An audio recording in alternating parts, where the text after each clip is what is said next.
Hey, welcome back to the Maxwell Leadership Podcast. This is the podcast that John Maxwell, myself, our entire team dedicates to add value to you as a leader so you will multiply value to others. My name is Mark Cole. I've been with John for 23 years.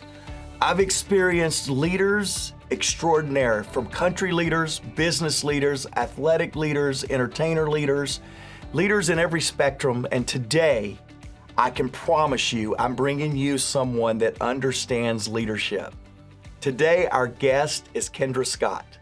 Now, for those of you around the world, you may not yet know Kendra, but I promise you in 35 minutes, you will want to know everything Kendra has done, because Kendra is a celebrated fashion designer, a businesswoman known for founding the Kendra Scott jewelry and lifestyle brand. She started her company, which is now a global fashion brand, with just $500. Kendra, I gotta hear this story if we don't hear anything else. But let me tell you, that does not even happen if there's not an understanding of leadership, if there's not a leadership skill somewhere, if there's not tenacity, if there's not resilience. I've got to tell you, John is out of the country today, and he is jealous beyond compare because I get to do the interview, Kendra. Oh, Mark, that's too much. I'm over here blushing. Hey, it's not enough, because not only that, finally, for those of us that have paid a lot of money to Kendra Scott, like I have because of my daughter Macy, whom you all know, Kendra finally did something we all are glad that she did. She wrote the book, Born to Shine. Now, for our podcast viewers, I'm holding this up because this is a book that is committed to your good. It's committed to helping you find joy. And yes, it's committed to helping you live a life that you love. Yes. She's written this book, Born to Shine, and her lessons that she's learned along the way in building her business is what we're going to talk about today. I'm ecstatic also to say that Kendra is not only a featured guest of our podcast, but she's a featured speaker at our upcoming event on October the 6th, the event I've talked about on this podcast called Live to Lead. Now, if you've not registered yet, time is closing in, so be sure, grab your tickets at livetolead.com. That's live, the number 2, lead.com. So, Kendra, before we jump into the conversation, listeners, we're going to have a bonus resource for you to download as usual. Those of you that want to view in and see Kendra on YouTube, we'll send that over to you in our show notes, or you can go to maxwellpodcast.com/shine. That's enough of me, Kendra. Again, so thankful you're here. Thanks for joining us today. Oh, this is an absolute pleasure. I love that you've got my Born to Shine books up behind you. I mean, unbelievable. Way to go, Mark. Thank you for that. That's my thank you to you for finally capturing this brilliant brand. I'm not kidding with you. Again, I've got a 17-year-old senior. I told you a little bit before we hit record, we've spent a lot of money creating a lot of memories. And that's the most important thing. Memories, keepsakes for our girls and for our loved ones. And so you have done that, and now you have put it in a book. So I've told Jake, I'm so perplexed, our podcast producer. I'm perplexed because I want to talk entrepreneur. I want to talk about women in leadership. I want to talk about business. And I want to talk about it all. Like, we can get into all of it. I'm telling you, why not? I love it. Let's just do a 10-part series right here. That's right. Hey, talk to me about the book. Why the book, and what's the big message of the book, Born to Shine? You know, it was during the pandemic, and I really had a time of reflection. We were all at home, spending lots of time with our families. And throughout the years, I'd love to journal, and I would write things down. I didn't want to forget not just the good things that happened, but I really wanted to remember some of the hard things that happened. And as I was going through some of my journal entries, realizing that there were so many people right now in 2020 in a very uncertain time that may be scared. And I was one of them, right? I had to close all of my stores because of the pandemic. And I thought how important it is that we share not just the successes, but also the failures. And that I could show that all the things in my life, there are peaks and there are valleys, but every single valley, there were these important golden nuggets of lessons that I learned, that bridge that I needed to get me to that next most amazing place. And that if I hadn't gone through those moments, I would never be where I am today. And I had real life proof of all of these happening throughout my life with the success of Kendra Scott, who I am, by the way, a college dropout. I started with $500 out of the extra bedroom of my house with a newborn baby. I had all of these things going against me to be successful. And I had a failed business under my belt to hoot. So I thought it was so important because I wanted to give hope. And I wanted people to know that we are all born to shine, that we all have this incredible light inside of us. And even when times are tough, even when we're going through a tough time, sometimes we need to be reminded of that. And we need others to help us reignite that spark and then fan that flame to bring that back out of us and go, this is a moment in time. This too shall pass. And guess what? There's something amazing waiting for you tomorrow. Don't let today bring you down. Be ready for what's coming tomorrow. It's incredible. And, I think all of those things, the college dropout, the failed business, I think all those things gave you the ability to kind of take shining in stride and realize that it's every piece of that component that makes the journey possible, right? It absolutely is. Every single moment in my life that I look at that were some of the toughest. Going through a divorce, losing my stepfather to brain cancer, having a failed first business, all of those things in those moments would absolutely rip your gut out, right? But when I look back, I think, okay, I had to have that, right? I had to have that business to learn the lessons of business in a way that I couldn't have learned them from a book to build the foundation of a successful business. I needed to go through that relationship to have these beautiful sons that I have that made me have the tenacity and drive to fight every day to have the successful business that I have today. And it's all of those elements, right? My stepfather, his impact on me was so huge, knowing that we live such a short time on this earth. And while we're here, let's make it better than we found it. Let's use the gifts we were given to do something good. And he taught me that. And I'll never forget, he died at 47, Mark, and I'm 49. And on my 47th birthday, I had to walk away from blowing my candles out, and I went in the bathroom and cried. And I thought every single morning that I wake up and get to take a breath is a morning that my stepfather didn't. And I'm going to do something good. I'm going to make a positive impact, and I'm not going to take it for granted. Good grief. And we're already into it, podcast family. We're already into why I love Kendra Scott, the brand. But now you're understanding why Kendra Scott, the brand, when you walk in a store, when you wear that keepsake, when you give that keepsake, it's built with a heart like we've just heard. You grabbed me in this book. You grabbed me in the forward when you broke down the difference between toxic positivity and optimism. And so I've just got... The book, guys, it really does a great job in the forward at the very beginning. But I want to hear you talk through the difference between those two notions, toxic positivity and optimism. Well, look, toxic positivity is just sometimes people will try to force a silver lining into something. Oh, everything happens for a reason. And you're going through something and you're like, I can't even think about that right now, right?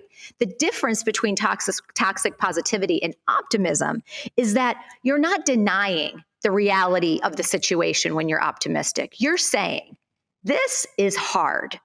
This is painful. This isn't fun. And that's okay, right? You need to be able to sit with that. You need to be able to get the support and love you need to get through that moment.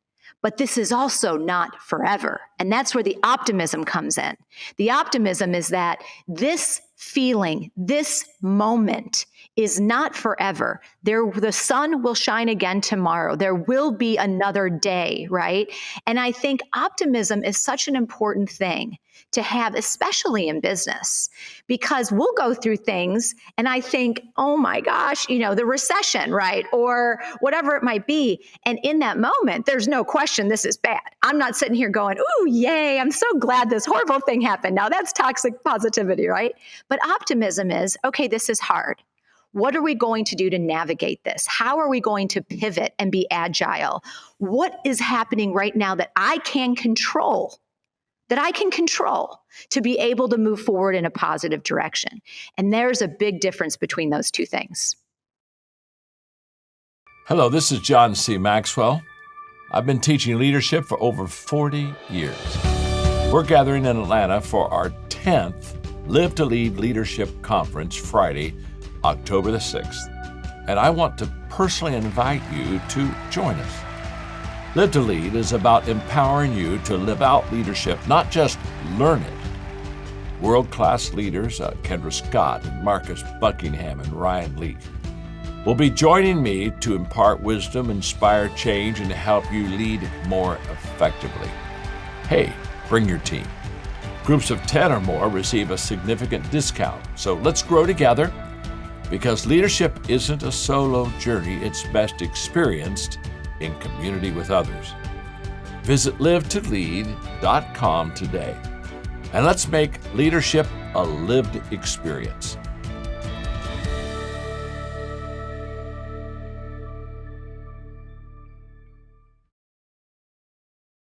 And it's understanding those differences and then leading from those. John has a statement that says everything rises and falls on leadership.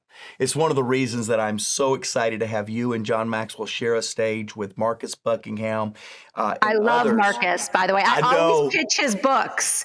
Now Discover Your Strengths. I made my entire company read it. So, yeah. Hey, so listen to this. So I will tell him that so that when we're together in Atlanta, he brings you a commission check, okay? Okay. We'll just make sure, since you've sold so many books for him. I love it. In this statement of everything rises and falls on leadership, again, I've been following you because of girls. I'm a girl dad. I've been following you for some time as a small jewelry business to where you're now a global fashion brand. What role has leadership played in that? I think you have to lead by example, right? And, we live and die by our core values. And some people put core values down on a wall in their break room as it's kind of just words on a page.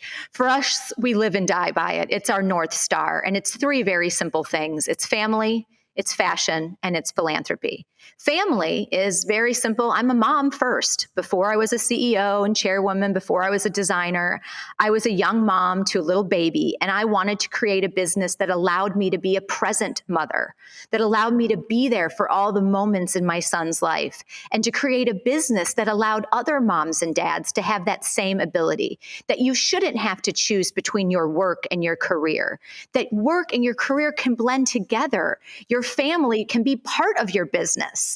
Instead of having this big separation. So family was our number one core pillar. Then how we represented that in business was, I want my employees to make sure they take care of their families first. So I'm going to be flexible with them, whether that's a flexible work schedule or when they come to the office, making sure I had mother's nursing rooms for all of our new moms, and mother's milk refrigerators, and a workout center, and a playroom for their kiddos if they needed to come after school and play, and created a family unit where we supported and loved one another. And then the second piece of that is, well, how does that mean for our customers? We treat her and him like our family, like our brothers and our sisters. If your sister has a broken earring, Mark, what do? You fix it, right? You take care of her. And that's our customer service policy. It's the sister rule. It's so simple. And we give every single employee within our organization the power to please, to make sure in that moment that that person is loved and listened to and taken care of, that they don't have to go to a manager for approval or call someone to get, we are going to take care of it in that moment. So our family pillar guides us in all those elements, all those layers, from how we treat each other to how we treat our customers and how we treat our own families. And then our fashion pillar is pretty simple. We're passionate about design and fashion, and we're motivated to design products that don't just make people look good. They make people feel good. And they're for these moments in their life that we get to be part of. on their wedding day, walking down the aisle, on graduation from high school. I mean, whatever, birthday celebrations within our stores. So we've started to become in some of the most important moments of people's lives and how they're touched in those moments. Our brand is fortunate enough to be a part of that. And then when you look at philanthropy, I started this business because of what my stepfather taught me. I wanted to have a brand that was fashioned for philanthropy. And I believed wholeheartedly that I could create something and give back. When I started with just $500, I had no money. I couldn't write big checks to nonprofits, but I could make a pair of earrings for a silent auction for a nonprofit. I could make a necklace for a raffle. I could donate my time to read books with kids at the hospital. And the more that I was able to grow, the more we were able to do.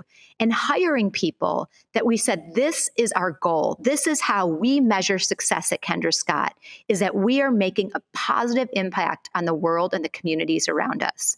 Since 2010, Mark, we have donated over $60 million to women's and children's charities. And everyone told me that that was truly an impossible thing to accomplish.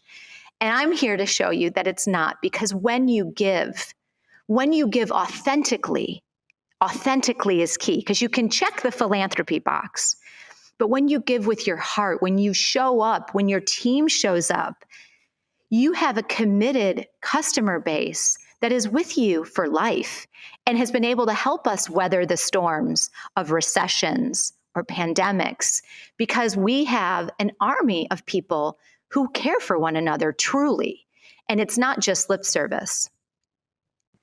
You know, I'm going to come back to philanthropy because I want to hear what you're doing at the store level, at the local level, before we close out.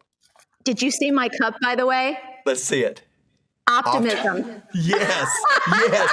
And by the way, if you didn't already have a great excuse to go to the YouTube channel to watch this for all of you listeners. I didn't even realize that was the cup I had today with my tea in it, that it says Optimist. It's a beautiful cup. I just love the cup. I love this family. I love this fashion. I love this philanthropy. You talk about how it all started with your Super 7. Yeah. I've heard you talk about this. I've heard you share about this. I want to hear a little bit. Take me back to the team, the Super 7, and just take us for a moment back to this team. You know, I love to talk about the early days because I'm so nostalgic about it, really, because it was such a special time. I think when you're in the startup mode, first of all, take pictures. Okay. Anybody out there? This is before iPhones. I started my company in 2002. Now we snap pictures all the time. But when I had the business and started, you had to get a camera out, okay, and take a picture. And I don't have a lot of pictures back then, but we had an office space. It was a Victorian house on West 6th Street in Austin, Texas, and there was offices below. We couldn't afford the nice offices on the bottom floor, but we could afford the attic. So there were 7 of us, and we said we were flowers in the attic. We were the 7, women. And literally, I was bringing my little kids to work. I had a 1 and 3-year-old, and they were running around the office. I had a pack and play for my 1-year-old. I'd be passing, my son Beck around if Nordstrom called or something, and I had to act professional. And we wore every different hat in the company, from design, sales, accounting, manufacturing, distribution. I mean, we did it all, and nobody was too good to do anything, right? And that mentality is really become still part of that Kendra Scott brand. If the toilet's clogged, well, you go fix it. And I'm still that way. If I go in the back room of my store, I'm Kendra Scott, right? If I see something that needs to be cleaned up or fixed, well, I get the rubber gloves on and I fix it, right? And we created this incredible place of support. We all rolled up our sleeves. We get the job done. And more importantly, we did it with joy. We have fun. We don't take ourselves too seriously, right? And we help each other. And, if I had to run to the preschool to go get something, or one of the other girls had to, we're like, okay, what can I do to help you? And when you have that, you're unstoppable. And I say this all the time, especially to women. When you hold hands and lift each other up and root for one another, There are so many times it's easy to try to tear each other down when you see somebody be successful or have something that you don't have. But when you change that mentality of holding hands and lifting one another up, you will lift yourself up in the process. And that's exactly what the Super 7 did. And not only did we lift each other up, we now have almost 2,700 employees across the country. 96% are women. And we've taught them the same ideas of how we care for one another, and we're stronger when we work together. And it's an unstoppable force. I'm going to stay in the early days because as you were sharing that, I was reminded another friend of ours that's been at the L2L stage, been on this podcast, is Jamie Kern Lima. And she talks about our early days and overcoming fears, trying to pitch her brand to all of these investors in New York. I don't know how much you've heard her story, but I'm reminded when I heard you mention about the early days when the retailers would call and this fear of rejection. How'd you overcome fear in those early days? I got used to the word, I'm not, no. First of all, the word no, that can be told you in so many unique ways. Like, I'm not interested, not right now, thanks, but no thanks, we'll talk later, oh, stay in touch. You hear all those different ways. And I walked into so many boardrooms where nobody in that room looked like me. And I was in a tech city. I mean, Austin in the early 2000s was, if you weren't a software developer or starting some tech company, nobody really wanted to talk to you. And I'm this, blonde, doing a jewelry business, and I just looked like I had two heads to them. I mean, they'd look at me like I was absolutely crazy. And got told no over and over again, could not get anybody to invest in me, did everything on a line of credit and credit card debt. And, just did the best that I could to keep moving forward each and every day, but being spread very, very thin. But I think what I realized when I started selling the jewelry is I knew that I couldn't let no happen because I had so much on the line, right? And I would go in, and I remember one department store in particular, and this buyer kept saying, Kendra, we're just not interested. And I'd say, okay, how can I tell me what you didn't see today, like that you wanted to see? What did I not have? I want to learn from you today. Was it color? Was it shape? Was it price point? I took that no as an opportunity to be a sponge, to learn as much as I could. And then I said to her, okay, I'm going to come back next season. I've listened to you, and I'm going to bring things that I hope that you're going to be interested and excited in. And I always opened the door to the next opportunity to get in front of her. I'd send her a thank you card and cookies and cupcakes. And, every time she'd say no to me, it was like I was thanking her for the opportunity to even present to her. And this went on for years. And one day I got a call, Mark, and she said, first of all, I've gained 8 pounds. You got to stop sending the cookies and the cupcakes. Okay. And then she said, I was in church this morning, and 10 women in front of me were all wearing Kendra Scott. And that's when I decided that now God's speaking to me. And I need to call Kendra and get her in here. And, it was me not giving up, right? I wasn't a stalker, okay? It was a little stalkerish, but I wasn't giving up. And I was also listening. I was listening every day to try to be better so that I could turn her no, which in the mirror is on, into a yes. And I think that's what it took for me, is to know that no isn't forever, that the conversation is now getting going. I'm actually getting to communicate with you now. And so many times we hear that word and we just think that's the end. Let me just say one thing on that. I tell my teenage boys, no means no. So that's very different, right? But when it comes to business and sales, you've got to be able to overcome those no's in a way that allow you the opportunity to get back in front of that person again, because it's not forever. And most of the time, not always, but most of the time I've been able to turn that no on to a yes.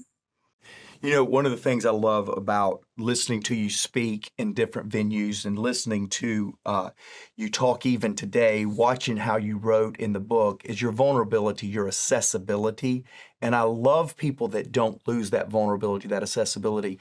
Those of you that listen to our podcast, every podcast episode, John or myself, we're just going vulnerable. And I'm getting ready to get really vulnerable in something you are doing extremely well, that the world, including me and our world of influence, needs to do better.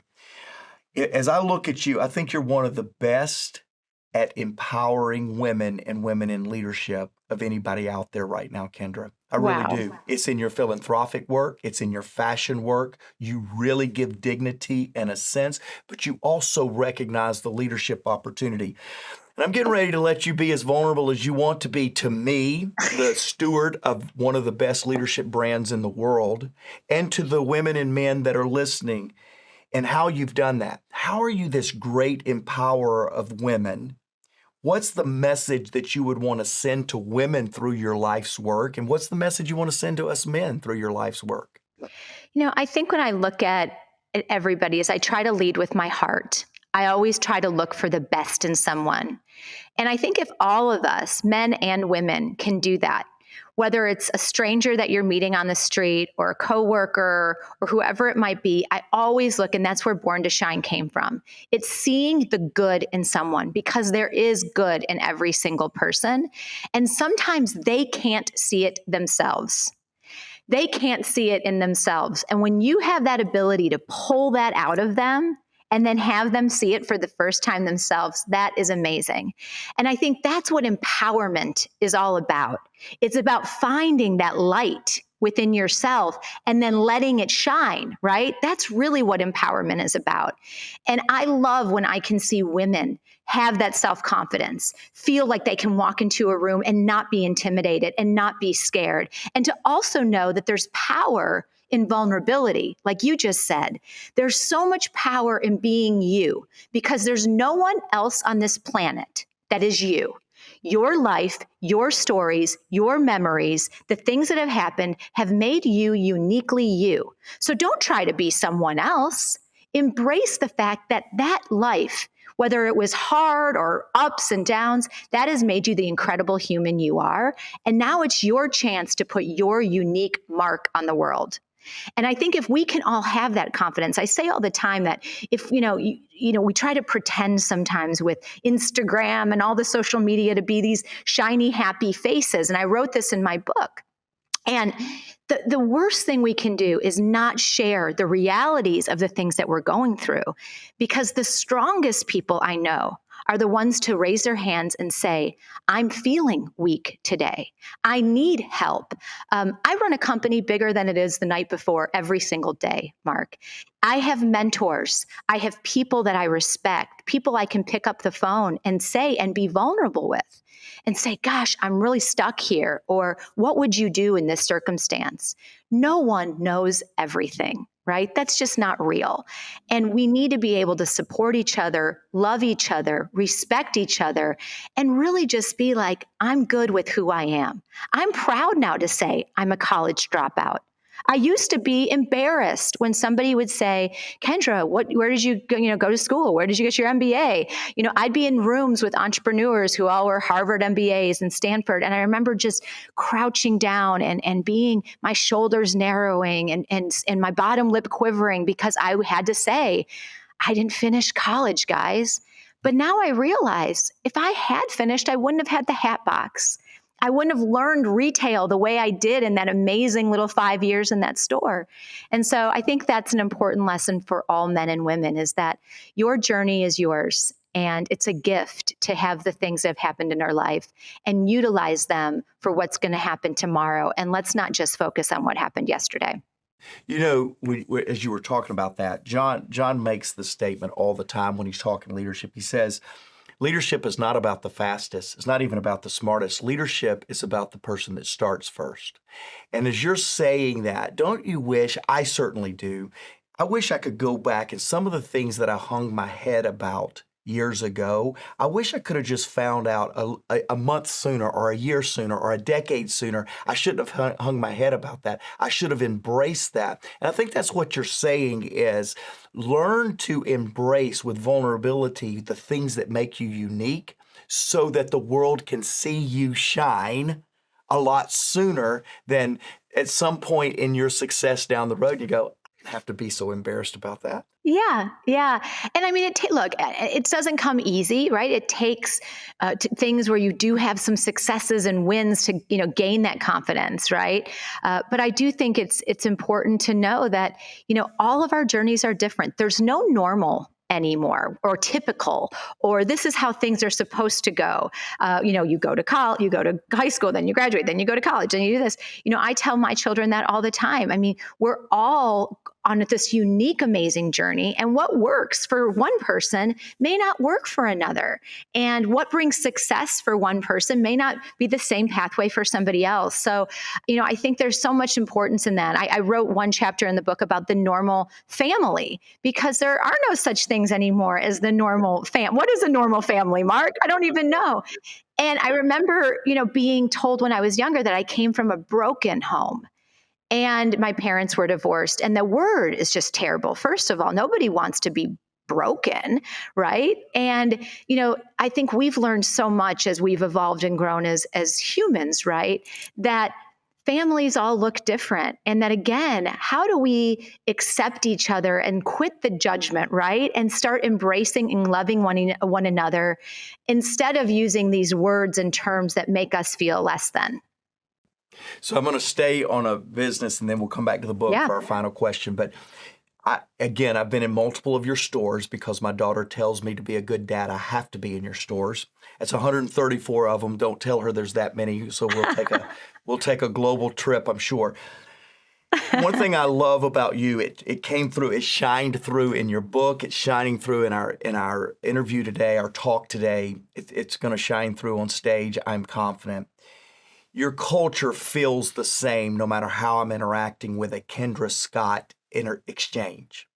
So it feels like innovation. It feels like creativity. It feels like vulnerability. How do you ensure with all these stores, go back to this little jewelry store, retail person, and now this global fashion extraordinaire, how are you working hard to keep your culture the same and feeling the same, whether it's a book you're writing, a speech you're giving, or a store you're running?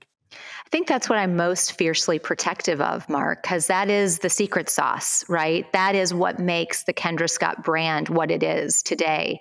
And so every single person that is engaged and involved in my brand has to represent those core values. I can teach you a skill. I can teach you how to work the point of sale machine. I can teach you but I cannot teach you this unbelievable optimism, this joy, this love. We have all these different words that we use to describe our employees, and they are that. They have warmth. When we sit across somebody and we're interviewing them, it's how does that person make me feel? Not what are all the things you've done? Okay, that's great. And I love a good experience. I love a nice gold-plated resume. But what I love more is I want to have somebody that makes me feel good when I'm sitting across from them. And that is really one of our number one drivers in how we continue to hire people. We hire on warmth. We hire on someone that I know is going to be able to continue to portray that. And knowing that our leaders within our organization, whether that is our C-level executives, our SVPs, our GMMs, our managers, or just, retail holiday help, that they are fiercely protective of protecting that, right? Protecting our culture. They want to make sure they hire the right people. They want to make sure they train them properly and give them the right tools to be successful. And so it starts here, right? But it has to be where I continue to just bring birds of a feather flock together. And at Kendra Scott, we've got the best, most beautiful birds on the planet. Yes, that's right. That's and right. Beautiful in heart. Beautiful in heart. Yeah. Well, that is the true beauty that shines through and makes that surface beauty so radiant. Hey, so $60 million. You now have things you're doing at the local store level. Can you, before I direct us back to the book for our last question, tell us a little bit about what you're doing philanthropically through your store at the store level? Yeah, so we obviously do so much, whether that's a big national campaign like Breast Cancer Research Foundation, where we're funding thousands of hours of research for metastatic breast cancer, to, communities in need. If we've had a flood or a fire, Kendra Scott shows up. But what I love about our community philanthropy is that we have philanthropy managers in areas throughout the entire company. They're going out to see what's happening in their communities, what nonprofits are doing the most good in their locations, and we want to support them. We do that through Kendra Gives Back events, where you can call our store and we will help a local nonprofit. You've got a friend in need that needs support, and we can throw an event for them, and 20% will go back to that nonprofit. So we're very able to get in there at the highest, biggest campaigns to something very grassroots and local. And that's what I really love, because I realized early on that it's so many times it's those local nonprofits, those local charities that are ones that are making the biggest impact in communities, yet they get the least amount of support. So we really wanted to focus in on really being a part of that local effort. It's beautiful. It's beautiful. It's Kendra Scott. It's beautiful. It's what you've become. It's what you're about. And I love that. Is there a place, Kendra, that we can put in our show notes, as well as you can give us right now, where people can get more information about that? Well, you can go to Amazon and obviously purchase Born to Shine. I also did the audiobook. So if you want to continue hearing this voice, you can download the audiobook. And then of course, kendrascott.com, and follow us on Kendra Scott at Instagram and all of our other social handles. So before we go, what do you want our podcast listeners, leaders around the world, to pick up from this book? If they could pick up that one thing, that would make the difference today, what would be that great takeaway? That life will bring you obstacles. Life is hard, but embrace those obstacles and know that there's something brighter, more amazing, ready to happen in your life. That whatever it is you're going through, it is a moment in time, and that you too are born to shine. So Kendra, the book is incredible. I told you before, thanks for all you've done, the memories you've helped me create with my girls, with my wife. So I thank you for all that, but I thank you for the labor of love for this book.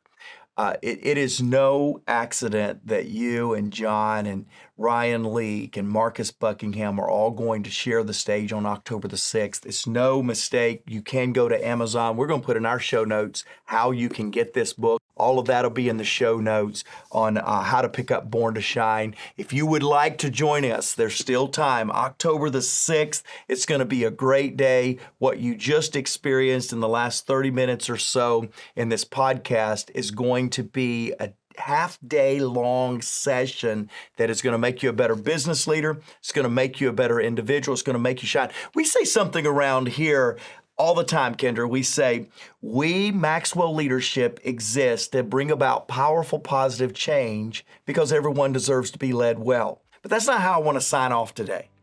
I want to say this: we exist to bring powerful, positive change because, like Kendra Scott says, you were born to shine. Thanks, everybody. We'll see you again next week.